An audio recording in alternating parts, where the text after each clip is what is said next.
Shalom Bapak, Ibu, dan saudara-saudari yang terkasih dalam Yesus Kristus. Kita bertemu kembali dan kita akan mendengarkan firman Tuhan pada hari ini. Mari kita berdoa. Damai sejahtera Allah yang melampaui segala akal akan memelihara hati dan pikiranmu dalam Kristus Yesus Tuhan kita. Amin.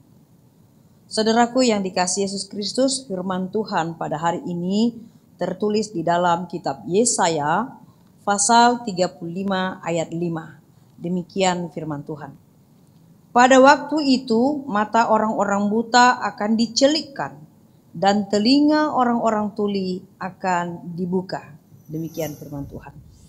Dan topik hari ini berbicara tentang keselamatan dari Tuhan.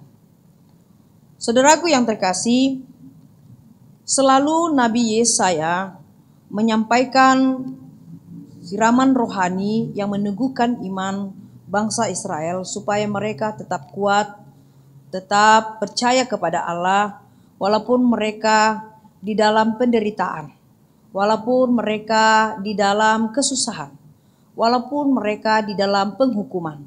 Tetapi Nabi Yesaya selalu bekerja dan berupaya untuk meningkatkan iman percaya mereka supaya mereka tidak lemah, supaya mereka tidak jatuh, dan supaya mereka tetap tegar, kuat untuk menghadapi segala sesuatu penderitaan dalam kehidupan mereka. Yesaya selalu mengatakan, jika dulu bangsa Israel itu dilepaskan dari perbudakan di tanah Mesir oleh Raja Firaun, tetapi pada saat ini jika kita terbuang di Babel dan akan dibebaskan di dalam penghukuman nanti melalui pembebasan yang dari cinta kasih Tuhan. Itu bukan karena kekuatan, bukan karena kecerdasan, bukan karena upaya kita, atau ada bangsa lain yang menyelamatkan bangsa Israel. Itu semua karena cinta kasih Allah kepada umatnya.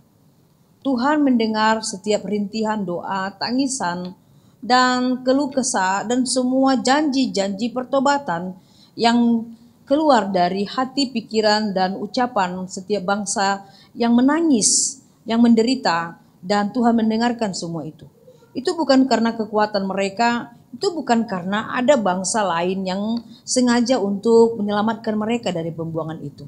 Begitu juga yang terjadi di dalam konteks waktu mereka dalam perbudakan di tanah Mesir. Itu juga bukan karena kehebatan mereka atau kebaikan mereka.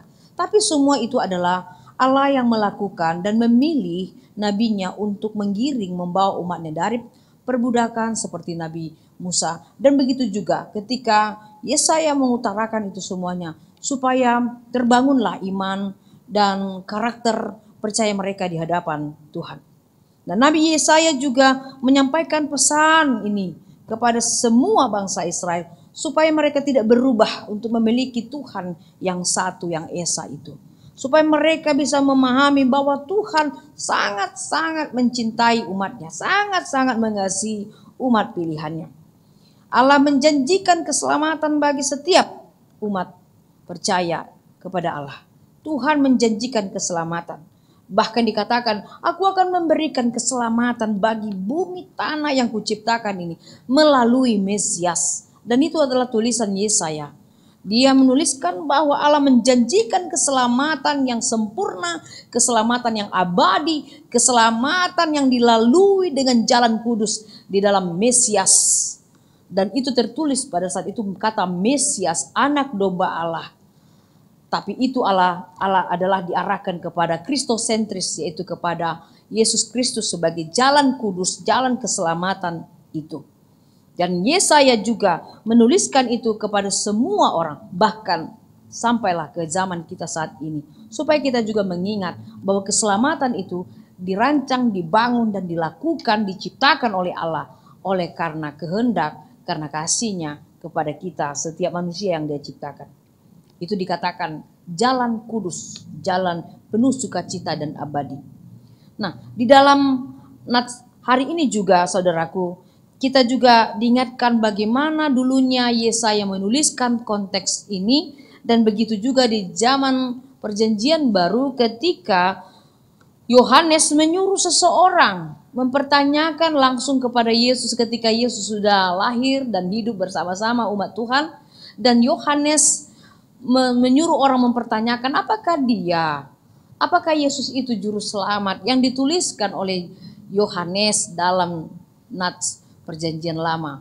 Tetapi Yesus juga memakai dan menyempurnakan nats yang dituliskan oleh Yesaya ini dengan dikatakan pada waktu itu mata orang-orang buta dan akan dicelikan dan telinga orang-orang tuli akan dibuka. Yesus juga mempergunakan firman ini, nats ini mengungkapkan kepada Yohanes melalui orang suruhannya bahwa Yohanes tidak boleh bimbang lagi dan setiap orang harus percaya bahwa Yesus firman logos daging itu sudah menjadi manusia. Firman itu adalah Yesus sendiri dan Yesus menyampaikan bahwa dia sudah membuka mata yang buta menjadi celik dan telinga orang yang tuli sudah dia buka untuk mendengarkan. Dan Yesus menampakkan identitas jati dirinya sebagai Tuhan, sebagai anak Allah yang hidup di tengah-tengah umat Tuhan. Nah, pada saat ini juga kita diajak memahami tentang jalan keselamatan itu, saudaraku. Dan firman itu sudah nyata hidup membaur di dalam kehidupan kita. Firman itu sudah hidup dalam hembusan nafas kita. Firman itu sudah mengalir dalam darah kita. Firman itu sudah tumbuh di dalam jasmani dan rohani kita. Dan itulah terbangunnya gereja. Karena Yesus sudah memberikan jalan keselamatan. Dengan kebangkitan Yesus Kristus Putra Allah. Maka gereja tercipta, bertumbuh, berkembang sampai pada hari ini. Dan selamanya sampai akhir ajal dunia ini. Dikatakan bahwa keselamatan yang dirancang oleh Tuhan itu adalah keselamatan dengan jalan kudus, yaitu jalan salib. Anak Allah, Putra Allah yang Maha Kudus itu harus mengalami penderitaan, dia harus mati, dia harus dikuburkan, dia harus mengalami kebangkitan, dan dia naik ke sorga. Itu adalah jalan kudus untuk menyelamatkan umat manusia. Yesus Kristus harus menjadi korban tebusan bagi segala dosa-dosa dan penderitaan kita supaya kita dimerdekakan oleh Allah. Untuk itu dikatakan jalan kudus yang diberikan Allah itu adalah nampak terang. Pertama dikatakan Tuhan mencelikkan mata setiap orang yang percaya untuk melihat firman-Nya. Firman-Nya adalah Yesus. Kedua, Allah membuka telinga untuk mendengar firman-Nya. Firman-Nya itu sekali lagi dikatakan adalah Yesus Kristus. Ketiga, Ia menguatkan kaki untuk berjalan mengikuti Dia. Dia di sini adalah Yesus Kristus. Dengan Yesus kita berjalan bersama Yesus. Dan yang keempat dikatakan Tuhan membuka mulut kita agar bersorak-sorai memuji Dia. Dia di sini tulisannya adalah Yesus Kristus Putra Allah. Dialah yang kita sembah, dialah kita yang muliakan, dialah yang kita agungkan karena Yesus hidup bersama-sama dengan kita. Untuk itu saudaraku, keselamatan yang sempurna itu sudah dinyatakan melalui Yesus Kristus untuk kita. Dan kita sudah hidup di dalam keselamatan itu. Dan Tuhan sudah menampakkan itu. Sudah membaur kehidupan kita dengan keselamatan. Makanya kita selalu bisa hidup konsisten di dalam iman kita. Dalam Kristus Yesus Tuhan yang sangat luar biasa, yang sangat agung itu. Penuhilah hatimu, penuhilah pikiranmu saudara. Di dalam Tuhan kita Yesus Kristus. Jangan lagi mencari keselamatan sana sini.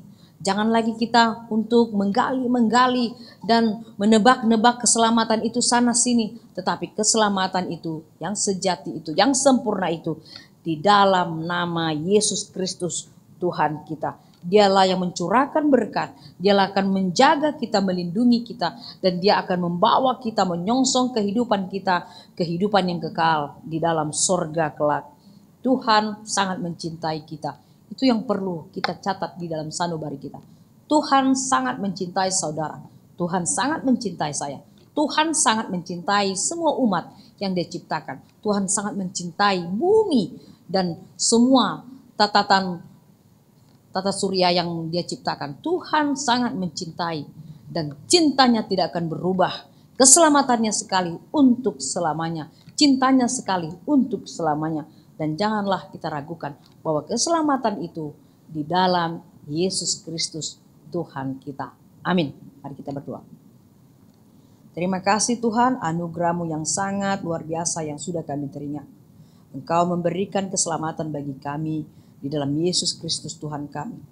Engkau memberikan nafas kehidupan, sukacita yang abadi, dan fisik yang prima.